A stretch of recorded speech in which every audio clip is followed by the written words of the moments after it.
নমস্কার, শুভ সন্ধ্যা। নিউজ ভ্যানগার্ডের পর্দায় আপনাদের সকলকে স্বাগত। আমি সুপ্রীতি রয়েছে আপনাদের সঙ্গে।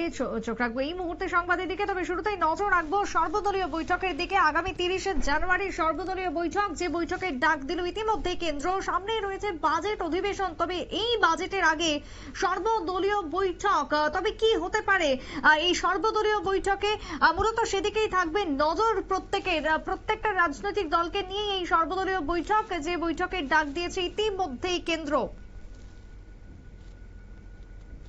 আমরা নজর রাখছি এই মুহূর্তে যে সংবাদের দিকে। সর্বদলীয় বৈঠকের ডাক আগামী 30শে জানুয়ারি, যেহেতু 1 ফেব্রুয়ারি থেকে শুরু হতে চলেছে বাজেট অধিবেশন, এবং অধিবেশনের প্রথম দিনেই নজর থাকবে এবারের অর্থমন্ত্রী নির্মলা সীতারামন কোন কোন দিকে ছাড় দেবেন, কোন কোন ক্ষেত্রে ছাড় থাকছে, প্রত্যক্ষ কর পরোক্ষ কর থেকে শুরু করে একাধিক বিষয়ের দিকে যখন নজর থাকবে, ঠিক তারই আগ মুহূর্তে রীতিমতো সর্বদলীয় বৈঠকের ডাক এই মুহূর্তে কেন্দ্রের। বাজেট অধিবেশনের আলোচনার বিষয়বস্তু ঠিক হতে পারে এই বৈঠক থেকে, এমনটাই মনে করা হচ্ছে এখনো পর্যন্ত। বাজেট অধিবেশন নিয়ে যে সর্বদলীয় বৈঠক, সেই বৈঠক নিয়ে এই মুহূর্তে আমরা কথা বলে নেব এক্সিকিউটিভ এডিটর নীল বণিকের সাথে। আমরা যোগাযোগ করে নেব নীলের সাথে। তবে এই যে সর্বদলীয় বৈঠক, সেই বৈঠকে মূলত কোন কোন বিষয় উঠে আসবে এবং কারা কারা থাকবেন এই সর্বদলীয় বৈঠকে, কোন কোন দল ইতিমধ্যেই অংশগ্রহণ করবেন, তার সবটাই এখন এই মুহূর্তের প্রশ্নের মধ্যে দাঁড়াচ্ছে। প্যানেল, এই যে সর্বদলীয় বৈঠক বাজেটের আগ মুহূর্তে ডাকা হলো, তা নিয়ে কি জানতে পারছো? কি কি মূলত আলোচনা হতে পারে এই বৈঠক থেকে?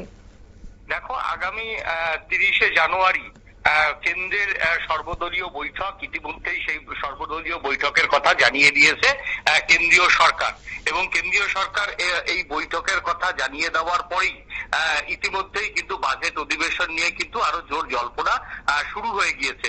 দেখো, প্রত্যেকটা অধিবেশনের আগেই সেন্ট্রাল গভর্নমেন্টের পক্ষ থেকে একটি বিশেষ সর্বদলীয় বৈঠক ডাকা হয়। সেই সর্বদলীয় বৈঠকে মূলত কি কি এই যে অধিবেশন, সেই অধিবেশনে কি কি বিল আসতে পারে, কি কি বিষয় নিয়ে আলোচনা করা হতে পারে, বিরোধীদের কাছেও সরকার পক্ষ সেই ক্ষেত্রে অধিবেশন সুস্থভাবে চলার জন্য সহযোগিতা প্রার্থনা করে। কারণ সরকারের একদিন যে এই অধিবেশন, সেই অধিবেশন ডাকতে গিয়ে কিন্তু সরকারের কোটি কোটি টাকা খরচ হয়।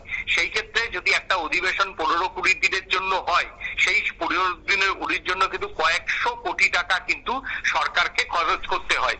এবং সেই ক্ষেত্রে যদি অধিবেশন না সুষ্ঠুভাবে চলে, সেই ক্ষেত্রে সরকারের একটা লোকসান হয়। কারণ যে কারণের জন্য অধিবেশন, সেই বাজেটের মানে যে কোনো অধিবেশনের অধিবেশনের জন্য যদি আলোচনা না হয়, তাহলে সেটা কিন্তু কোথাও একটা সরকারের ভাবমূর্তির উপর প্রভাব পড়ে। এবং সেই বিষয়গুলির জন্য অন্য বিরোধীদের সঙ্গে একটা তোমার হচ্ছে সরকার পক্ষে একটা আলাপ আলোচনা হয়, এবং বিরোধীদের শান্ত থাকার আবেদন করা হয়। এবং সেই ক্ষেত্রে বিরোধীদের সঙ্গে রিলেশন রেখেও সরকার পক্ষের বিভিন্ন যারা বর্ষীয়ান সাংসদরা আছে, সংসদের এই অধিবেশনগুলো যাতে এগিয়ে, সরকারের যাতে এই অধিবেশনগুলো যাতে লং টাইম আসে, তার জন্য এগিয়ে নেওয়া যায়, যাতে সরকার এইগুলো যাতে তোমার হচ্ছে অধিবেশন যাতে ঠিকঠাক চলে, তার জন্য অধিবেশন চলার আগে বহু বর্ষীয়ান সাংসদ কিন্তু যারা নবাগত সাংসদরা রয়েছেন, তাদের সঙ্গে বিভিন্ন আলাপ আলোচনার করে। তো সেই জায়গাতে 30 তারিখ এই সংসদের বিশেষ অধিবেশন, এবং 30 তারিখ এই বিশেষ অধিবেশনের তোমার হচ্ছে বিশেষ অধিবেশনের আগে একটা আলাপ আলোচনা হবে।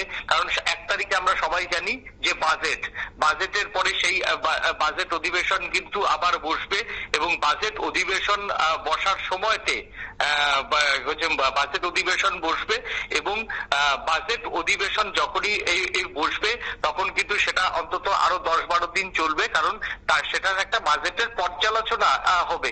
কিন্তু সেই পর্যালোচনা বাজেটে যদি বিরোধী পক্ষ হই হট্টগোল করে, বিরোধী পক্ষ যদি সংসদ চলতে না দেয়, তাহলে কিন্তু সেটা সরকারের খুব একটা ভাবমূর্তি উন্নতি হয় না।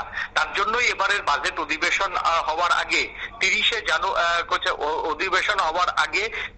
জানুয়ারি তোমার হচ্ছে 30শে জানুয়ারি এই অধিবেশনের আগে সর্বদলীয় বৈঠক করবে, এবং সর্বদলীয় বৈঠকে বাজেটের মোটামুটি একটা রূপরেখা বিরোধীদের কাছে কিন্তু ব্যাখ্যা করবে এই বাজেট অধিবেশনে। সেখানে হয়তো কিরণ রিজিজুর নেতৃত্বে এই যে বৈঠক, সেই বৈঠক হবে, এবং সেই বৈঠক হওয়ার পরেই করি বোঝা যাবে যে বিরোধীরা কি ধরনের আচরণ করবে এবং সরকার পক্ষও বা কতটা নমনীয় ভাবে এই যে বাজেট অধিবেশন সেই বাজেট অধিবেশন সামলাবে। এবং তোমাকে আরো একটা কথা বলে রাখি যে এই যে বাজেট অধিবেশন সেই বাজেট অধিবেশন হচ্ছে অত্যন্ত গুরুত্বপূর্ণ, কারণ ইতিমধ্যেই এই বাজেট অধিবেশনে কিন্তু বাজেট নিয়ে অর্থাৎ রাহুল গান্ধী গতকালই বলেছে যে সংসদে এর বাজেট মোদী সরকার বিগত বছরগুলিতে বড় লোকেদের জন্য তোমার হচ্ছে বাজেট করেছে, বড় লোকেদের দেখেছে, সাধারণ মানুষের গরিব মানুষকে সেইভাবে দেখেনি। অর্থাৎ সামাজিক প্রকল্পগুলিকে যেভাবে মোদী সরকার টাকা দেয়নি সেগুলো নিয়ে তারা সরব হতে পারে এবং সব থেকে বেশি হয়তো সরব হবে তারা হচ্ছে আদানিকে ইস্যু নিয়ে, কারণ যে সমস্ত শিল্পতে ছাড় দেওয়া হবে সেই সমস্ত শিল্পের মধ্যে আদানির ব্যবসা কতটা রয়েছে সেগুলো বিরোধীরা মাপবে এবং মাপার পরই হয়তো আদানি কাণ্ডে আরো একবার কিন্তু শান বাড়াতে পারে। অন্যদিকে তোমার হচ্ছে শেয়ার মার্কেটে যেভাবে ধস নামছে এবং প্রত্যেকদিন হাজার হাজার কোটি টাকা লস হচ্ছে শেয়ার মার্কেটে, সেটাকেও হয়তো কংগ্রেস একটা বড় ইস্যু করতে পারে এবং সেগুলো নিয়ে কংগ্রেস তার পাল্টা এই যে বাজেট অধিবেশন সেই বাজেট অধিবেশনে তোমার হচ্ছে এই যে বাজেট অধিবেশন সেই বাজেট অধিবেশনে তোমার হচ্ছে কিভাবে এগিয়ে নিয়ে যাবে তার জন্য একটা বিরোধীদের কাছে তোমার একটা প্রস্তাব হয়তো রাখতে পারে সরকার পক্ষ।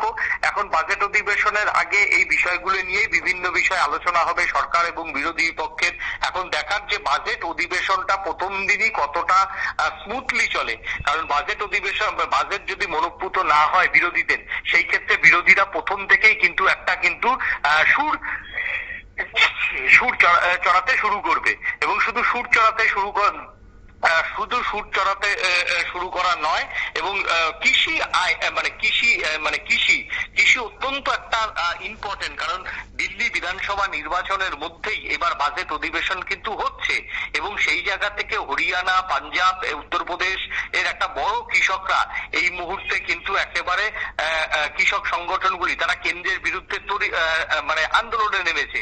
সেই জায়গা থেকে এই যে বাজেট অধিবেশন সেই বাজেট অধিবেশনে কৃষকদের জন্য সরকার কতটা উদার হস্ত হবে, সরকার ট্যাক্স কৃষকদের জন্য এমএসপি কতটা বাড়াবে, কৃষিজ যে পণ্য সেই কৃষিজ পণ্য তোমার হচ্ছে আমদানি এবং রপ্তানি করার জন্য সরকার কত শতাংশ কর ছাড় দেবে এবং সেই সঙ্গে তোমার হচ্ছে সহায়ক মূল্য কি হবে এবং তোমার হচ্ছে কৃষকদের যে ইন্টারেস্ট অর্থাৎ যে কৃষি ঋণ সেই কৃষি ঋণে কত শতাংশ সরকার ছাড় দেবে সেগুলো নিয়ে মোটের উপর কিন্তু একটা আলোচনা ইতিমধ্যেই কিন্তু বিরোধীরা যে করতে চাইবে সে বিষয়ে কোনো বলার অপেক্ষা রাখে না। এবং এই যে 30 তারিখের সর্বদলীয় বৈঠক সেখানে কি সমস্ত রাজনৈতিক দলেরই উপস্থিত থাকবেন, সমস্ত রাজনৈতিক দল, কি মনে হয়? হ্যাঁ দেখো, যে কোনো সর্বদলীয় বৈঠকেই কিন্তু সমস্ত রাজনৈতিক দলকেই আমন্ত্রণ জানানো হবে। অর্থাৎ এগুলো প্রত্যেকটা রাজনৈতিক দলকে আমন্ত্রণ জানানো হয়, তার কারণ হচ্ছে প্রত্যেক রাজনৈতিক দলের একটা সংসদীয় কমিটি থাকে। সেই সংসদীয় কমিটির যারা চেয়ারম্যান থাকে বা সেই লোকসভায় যেমন তৃণমূল কংগ্রেসের দলনেতা হচ্ছে সুদীপ বন্দ্যোপাধ্যায়, অন্যদিকে রাজ্যসভায় হচ্ছে ডেরেক ওব্রায়েন, এই দুজনকে তারা আমন্ত্রণ জানাবে এবং আরো একজন হয়তো সাংসদের উপর নির্ভর করে কার কতজন সাংসদ, সেই সাংসদদের রাজ্যসভার একজন প্রতিনিধি এবং তোমার হচ্ছে লোকসভার একজন প্রতিনিধি এবং সিনিয়রিটি এই মেনটেন করে হয়তো আরো একজনকে ডাকা হতে পারে। এবং শরদ পাওয়ারের দল অবশ্যই শরদ পাওয়ার যতই তোমার হচ্ছে সংসদীয় যে প্রতিনিধি দলের হেড যতই তিনি হেড নয় তিনি প্রধান নয়, কিন্তু তারপরেও তাকে জানানো হবে, কারণ তিনি হচ্ছে একজন ভারতবর্ষের একজন টপ মোস্ট সিনিয়র রাজনীতিবিদ, তার সংসদীয় রাজনীতিতে বহুদিনের তার অভিজ্ঞতা, কেন্দ্রীয় কৃষি মন্ত্রী ছিলেন, বহুদিন তিনি কেন্দ্রীয় মন্ত্রী ছিলেন, যখনই কংগ্রেস ক্ষমতায় ছিলেন সেই জোট সরকারে থেকে তিনি বারবার মন্ত্রিত্ব উপভোগ করেছেন। এবং সব থেকে বড় কথা, শরদ পাওয়ার হচ্ছে ভারতবর্ষের রাজনীতিতে একটা মুখ, অত্যন্ত সিনিয়র, অত্যন্ত বর্ষিয়ান। সেই জায়গা থেকে তোমার হচ্ছে শরদ পাওয়ারের মতো নেতা অবশ্যই থাকবেন এবং তোমার হচ্ছে বিরোধীদের মধ্যে হয়তো এরকম যা বহুদিনের বর্ষিয়ান যেমন সঞ্জয় রাউত, সঞ্জয় রাউতকে শিবসেনার পক্ষ থেকে হয়তো জানানো হবে, কারণ তিনি রাজ্যসভায় রয়েছেন।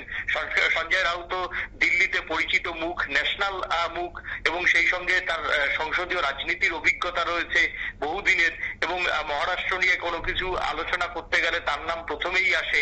এবং তোমার হচ্ছে এই যে মধ্য ভারতের তিনি একেবারেই মানে রাজনীতির সম্পর্কে একটা পোড় খাওয়া মানুষ।